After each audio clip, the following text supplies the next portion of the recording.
బుగ్గన రాజారెడ్డి గారు నిన్న ఈ రాష్ట్ర ముఖ్యమంత్రి మా నాయకుడు చంద్రబాబు నాయుడు గారి పైన అనవసరమైన విమర్శలు చేయడాన్ని, అదేవిధంగా ఈ నియోజకవర్గంలో అభివృద్ధి కార్యక్రమాలు, తాను ప్రారంభించిన అభివృద్ధి కార్యక్రమాలు ఆగిపోయినాయని చెప్పేసి అబద్ధాలు మాట్లాడడాన్ని మేము తీవ్రంగా ఖండిస్తున్నాము.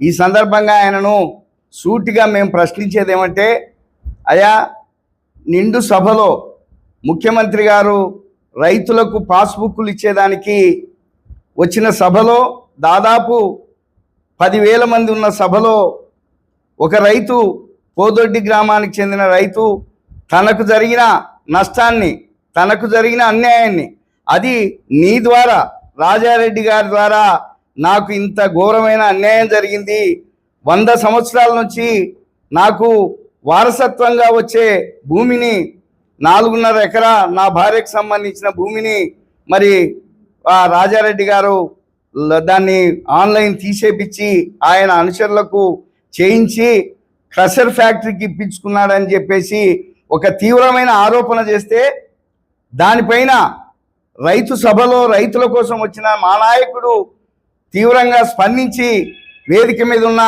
రెవెన్యూ మినిస్టర్ గారిని, కలెక్టర్ గారిని, ఆర్డీఓ గారిని, అధికారులందరినీ ఆదేశించి ఆ రైతుకు న్యాయం చేయండి అని ఇమ్మీడియట్గా స్పందిస్తే, దాన్ని నువ్వు తప్పుపడతావంటే మరి ఇది ఏ రకంగా సహేతుకమో రాజారెడ్డి గారు సమాధానం చెప్పాల్సినది వస్తుందని మేము ఈ సందర్భంగా అడుగుతున్నాం రాజారెడ్డి గారిని. చంద్రబాబు నాయుడు గారి అనుభవాన్ని గురించి, చంద్రబాబు నాయుడు గారికి ఉన్న పాలనా దక్షతను గురించి నువ్వు విమర్శ చేస్తావంటే నవ్వుకుంటున్నారు డోన్ ప్రజలు. ఎందుకంటే జిల్లా ప్రజలు, రాష్ట్ర ప్రజలందరూ కూడా నవ్వుతున్నారు. నువ్వు చంద్రబాబు నాయుడు గారిని విమర్శ చేసేవాడివా? నువ్వు తప్పు చేసినావు అక్కడ పోదొడ్డిలో. నీ ఫ్యాక్టరీ కోసం, నువ్వు కంకర్ ఫ్యాక్టరీ నిర్మాణం చేసుకునే దానికోసం రైతు పొలం, రైతు భార్య పేరు మీద ఉన్న పొలం నువ్వు మరి నీ అధికారులతో, నీకు అధికారం ఉందని చెప్పేసి దాన్ని ఆన్లైన్ రద్దు చేపించి వాళ్లకు, నీ తాబేదారులకు పోదొడ్డిలో ఉన్న పొలాన్ని ప్యాపిల్లో ఉన్న రైతుకు, మాందొడ్డిలో ఉన్న రైతుకు 4.5 ఎకరాను సెరిసగం చేపించి ఆ రైతులతో మళ్ళీ నువ్వు కొనుగోలు చేసినట్లు చేసి దాన్ని నీ క్రషర్ ఫ్యాక్టరీకి రస్తకు వాడుకునేది నిజం కాదా అని ఈ సందర్భంగా రాజారెడ్డిని మేము ప్రశ్నిస్తున్నాం. నీ బాధితుడు ఈడే ప్రత్యక్షంగా ఎదురుగా ఉన్నాడు. మా నారాయణ మాజీ సర్పంచ్, పోదొడ్డి మాజీ సర్పంచ్. ఈ విషయాన్ని అడిగినందుకే కదా నారాయణ పైన హత్యాయత్నం చేసినది ఆ రోజు నువ్వు, నీ మనుషులు. మా నారాయణ తలబగలు కొట్టినారు. ఎందుకోసం?